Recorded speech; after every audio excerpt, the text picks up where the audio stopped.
ಕರ್ನಾಟಕ ರಾಜ್ಯವು ಜಾನಪದ ಪರಂಪರೆಯ ತವರೂರಾಗಿದ್ದು, ಮುಂದಿನ ಪೀಳಿಗೆಗೆ ಜಾನಪದ ಸಂಸ್ಕೃತಿಯನ್ನು ಉಳಿಸಿ ಬೆಳೆಸುವಂತೆ ಕರ್ನಾಟಕ ಜಾನಪದ ಪರಿಷತ್ನ ಕೊಡಗು ಜಿಲ್ಲಾ ಘಟಕದ ಖಜಾಂಚಿ ಸಂಪತ್ ಕುಮಾರ್ ಕರೆ ನೀಡಿದರು. ಶನಿವಾರ ಸಂತೆ ವಿಘ್ನೇಶ್ವರ ಬಾಲಕಿಯರ ವಿದ್ಯಾಸಂಸ್ಥೆಯಲ್ಲಿ ಜಾನಪದ ಪರಿಷತ್ ಶನಿವಾರ ಸಂತೆ ಹೋಬಳಿ ಘಟಕದ ವತಿಯಿಂದ ಅಂತಾರಾಷ್ಟ್ರೀಯ ಜಾನಪದ ದಿನಾಚರಣೆ ಪ್ರಯುಕ್ತ ಅಂತರ್ ಶಾಲಾ ಕಾಲೇಜು ವಿದ್ಯಾರ್ಥಿಗಳಿಗೆ ಹಮ್ಮಿಕೊಂಡಿದ್ದ ಜಾನಪದ ಗಾಯನ ಸ್ಪರ್ಧಾ ಕಾರ್ಯಕ್ರಮವನ್ನು ಉದ್ಘಾಟಿಸಿ ಅವರು ಮಾತನಾಡಿದರು.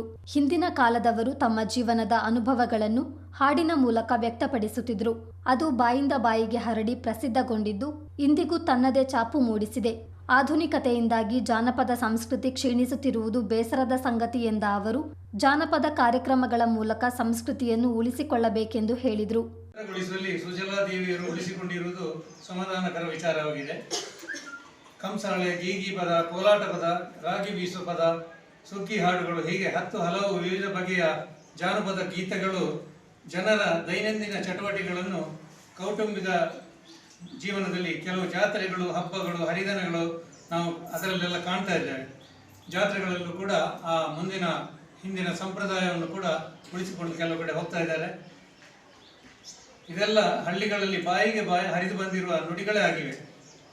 ಇದೆಲ್ಲ ಬದುಕಿಗೆ ಒಂದು ಅರ್ಥವನ್ನು ನೀಡುತ್ತದೆ. ಹೀಗೆ ಯಾವುದೇ ಅಧಿಕಾರ ಅಥವಾ ಸಾಂಪ್ರದಾಯಿಕ ಘೋಷಣೆ ಇಲ್ಲದೆ ತನ್ನಿಂದ ತಾನೇ ಹರಿದು ಬಂದ ಈ ಮಣ್ಣಿನ ಸಂಸ್ಕೃತಿಯ ಸಾರವಾಗಿ ಜಾನಪದವಾಗಿ ಈಗ ಉಳಿಸಿಕೊಂಡಿದೆ.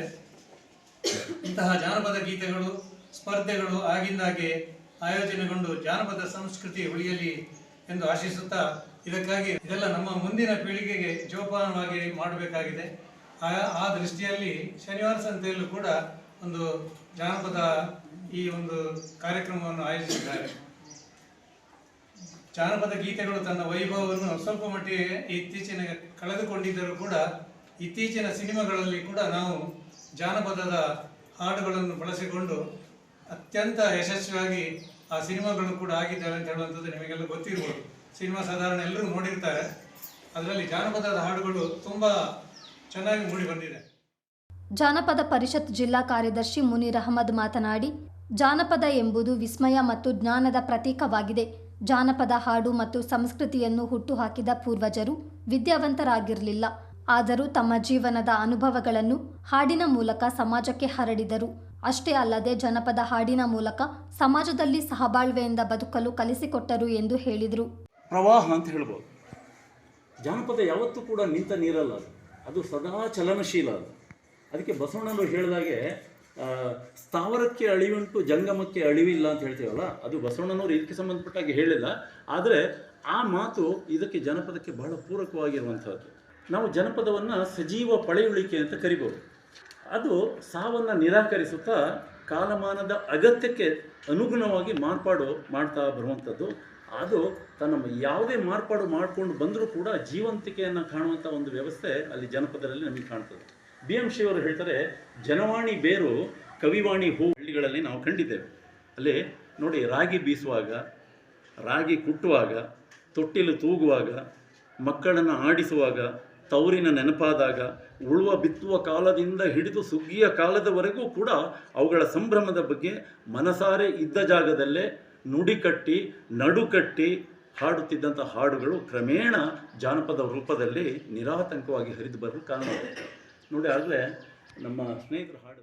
ವಿಘ್ನೇಶ್ವರ ಬಾಲಕಿಯರ ವಿದ್ಯಾಸಂಸ್ಥೆಯ ಪ್ರಾಂಶುಪಾಲ TP ಶಿವಪ್ರಕಾಶ್ ಮಾತನಾಡಿ, ಜನಪದ ಸಂಸ್ಕೃತಿಯನ್ನು ಅಳವಡಿಸಿಕೊಂಡರೆ ಎಲ್ಲರ ಬದುಕು ಹಸನವಾಗುತ್ತದೆ. ಈ ನಿಟ್ಟಿನಲ್ಲಿ ಜನಪದ ಸಂಸ್ಕೃತಿಯನ್ನು ಬಿಂಬಿಸಲು ಪ್ರಯತ್ನಿಸಬೇಕಿದೆ ಎಂದರು. ಚಿಕ್ಕ ಮಗುವೆ ಹೋಮ್ವರ್ಕ್ ಮಾಡಬೇಕು, ಬರೀಬೇಕು, ಹೋಗ್ಬೇಕು, ಅದನ್ನೇ ತಾಯಿ ತಂದೆ ಕೂಡ ಬಯಸ್ತಾ ಇದ್ದಾರೆ. ಯಾಕೆಂದ್ರೆ ಅವ್ರಿಗೂ ಸಮಯ ಇಲ್ಲ.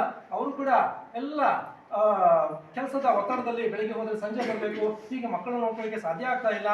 ಈ ಸಂದರ್ಭದಲ್ಲಿ ಈಗ ಮಗು ಹೋಮ್ವರ್ಕ್ ಮಾಡಲಿಲ್ಲ ಅಂದ್ರೆ ಅದೇ ಹಾಡು ಹೆಂಗೆ ತಿರ್ಚೋಗುತ್ತಪ್ಪ ಅಂದ್ರೆ ಒತ್ತಡದಲ್ಲಿ ಇದೀವಿ ಹೊರತು ಅಂತ ಒಂದು ಒಳ್ಳೆಯ ಭಾವನೆಯನ್ನ ವ್ಯಕ್ತಪಡಿಸಕ್ಕೆ ನಮಗೆ ಸಾಧ್ಯ ಆಗ್ತಾ ಇಲ್ಲ. ಹಾಗೆ ಜನ ಅವತ್ತಿಗೆ ಈ ಭೂಮಿ ತಾಯಿಯನ್ನ ನೆನೆದು ತಮ್ಮ ದಿನನಿತ್ಯದ ಕಾರ್ಯಗಳನ್ನ ಮಾಡ್ತಾ ಇರುವಂತ ಜಾನಪದ ಸಾಹಿತ್ಯ ಹೇಳುತ್ತೆ ಅಂದ್ರೆ ಅದರ ನೀವು ಸಾರಾಂಶವನ್ನ ಗ್ರಹಿಸಬೇಕು, ಎಷ್ಟು ಚೆನ್ನಾಗಿದೆ ಅಂತ ಹೇಳಿ.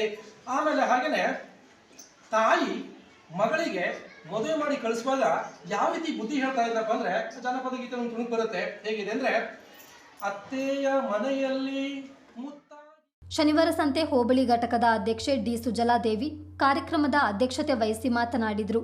ಜಾನಪದ ಸಂಸ್ಕೃತಿಯು ಶಿಕ್ಷಣದ ಒಂದು ಭಾಗವಾಗಿದೆ. ಹೊಲ ಗದ್ದೆಗಳಲ್ಲಿ ದಿನನಿತ್ಯ ಕೆಲಸ ಮಾಡಿ ದಣಿದು ಬರ್ತಿದ್ದ ಹಿರಿಯರು ಜಾನಪದ ಹಾಡಿನ ಮೂಲಕ ಶ್ರಮವನ್ನು ಕಡಿಮೆ ಮಾಡಿಕೊಳ್ಳುತ್ತಿದ್ದರು.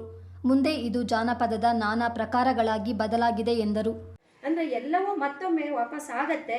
ಆದರೆ ಎಲ್ಲವೂ ಏನು ಅಂತಂದರೆ ಕೆಟ್ಟ ಮೇಲೆ ಬುದ್ಧಿ ಬಂತು ಅಂತಾರೆ, ಗೊತ್ತಲ್ವಾ? ಕೆಟ್ಟ ಮೇಲೆ ಬುದ್ಧಿ ಬರೋದು ಅನ್ನಂಗೆ ಮನುಷ್ಯನಿಗೆ ಇವತ್ತು ಗೊತ್ತಾಗ್ತಾ ಇದೆ. ತನ್ನ ಆಹಾರಕ್ಕೆ ತಾನೇ ವಿಷ ಹಾಕ್ಕೊಂಡು ತಿಂತಾ ಇದ್ದೀನಿ. ವಿಪರೀತವಾದಂತಹ ರಾಸಾಯನಿಕ ಗೊಬ್ಬರಗಳನ್ನು ಬಳಸೋದಿರ್ಬೋದು, ಅಥವಾ ಹೊರಗಡೆ ಜಂಕ್ ಫುಡ್ಗಳನ್ನು ತಿನ್ನೋದು ಇರ್ಬೋದು. ಇದೆಲ್ಲವೂ ನನ್ನ ಆರೋಗ್ಯಕ್ಕೆ ಮಾರಕ ಅಂತ ಗೊತ್ತಾದಾಗ ಅವನು ಹೇಗೆ ಜನಪದೀಯರ ಅಡುಗೆಗಳತ್ತ ಗಮನವನ್ನು ತಾಳ್ತಾ ಇದ್ದಾನೋ, ಹಾಗೆಯೇ ಅಬ್ಬರದ ಒಂದು ಸಂಗೀತಗಳಿಂದ ಮತ್ತೆ ಅವನ ಮನಸ್ಸು ಆ ಕಡೆಗೆ ವಾಲ್ತಾ ಇದೆ. ಆ ರೀತಿಯಲ್ಲಿ ಎಲ್ಲವೂ ಕೂಡ ಪರಿವರ್ತನೆ ಆಗ್ತಾ ಇದೆ. ಬದುಕಿನಿಂದ ತಿಳ್ಕೋಬೇಕು, ಅದನ್ನು ನಾವು ಅರ್ಥೈಸ್ಕೋಬೇಕು. ಆಗ ಬದುಕಿದಾಗ ಮಾತ್ರ ಬದುಕು ಸಾರ್ಥಕತೆಯಿಂದ ಸಾಗೋದಕ್ಕೆ ಸಾಧ್ಯ ಆಗುತ್ತೆ. ಹೀಗೆ ಹೇಳ್ತಾ ಹೋದರೆ ಸಾಕಷ್ಟು ಉದಾಹರಣೆಗಳು ಸಿಗ್ತಾ ಹೋಗುತ್ತೆ ನಮಗೆ.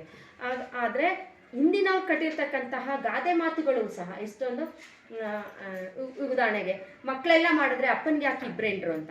ಏನರ್ಥ ಅದು ಹೇಳ್ಬೋದಾ? ಮಕ್ಕಳೆಲ್ಲ ಮಾಡಿದ್ರೆ ಅಪ್ಪನಿಗೆ ಯಾಕೆ ಇಬ್ರೇನ್ರು ಅಂತ. ಅಂದರೆ ಮನೆ ಕೆಲಸಕ್ಕೆ ಮನೆಯವರು ಇರ್ತಕ್ಕಂಥ ಮಕ್ಕಳೆಲ್ಲ ಸಹಾಯ ಮಾಡಿದ್ರೆ ಅಪ್ಪ ಇನ್ನೊಂದು ಯಾಕೆ. ವೇದಿಕೆಯಲ್ಲಿ ಶನಿವಾರ ಸಂತೆ ಹೋಬಳಿ ಘಟಕದ ಉಪಾಧ್ಯಕ್ಷ ಎಂಎನ್ ಹರೀಶ್, ಘಟಕದ ಸದಸ್ಯರಾದ ಪೂರ್ಣಿಮಾ ಕಿರಣ್, ದಿನೇಶ್ ಮಾಲಂಬಿ, ಎಚ್ಕೆ ಭಾಸ್ಕರ್, ನಳಿನಿ ನಾಗರಾಜ್, ಎಸ್ಆರ್ ಶೋಭಾವತಿ ಮತ್ತಿತರರು ಉಪಸ್ಥಿತರಿದ್ದರು. ಜಾನಪದ ಗಾಯನ ಸ್ಪರ್ಧೆಯಲ್ಲಿ ವಿವಿಧ ಶಾಲಾ ಕಾಲೇಜಿನ ವಿದ್ಯಾರ್ಥಿಗಳು ಭಾಗವಹಿಸಿದ್ದರು. ಶನಿವಾರ ಸಂತೆ ಭಾರತಿ ಪದವಿ ಪೂರ್ವ ಕಾಲೇಜಿನ ತಂಡ ಪ್ರಥಮ, ವಿಘ್ನೇಶ್ವರ ಬಾಲಕಿಯರ ಪ್ರೌಢಶಾಲಾ ತಂಡ ದ್ವಿತೀಯ ಹಾಗೂ ಶನಿವಾರ ಸಂತೆ ಭಾರತಿ ಪ್ರೌಢಶಾಲಾ ತಂಡ ತೃತೀಯ ಸ್ಥಾನ ಪಡೆದುಕೊಂಡಿತ್ತು.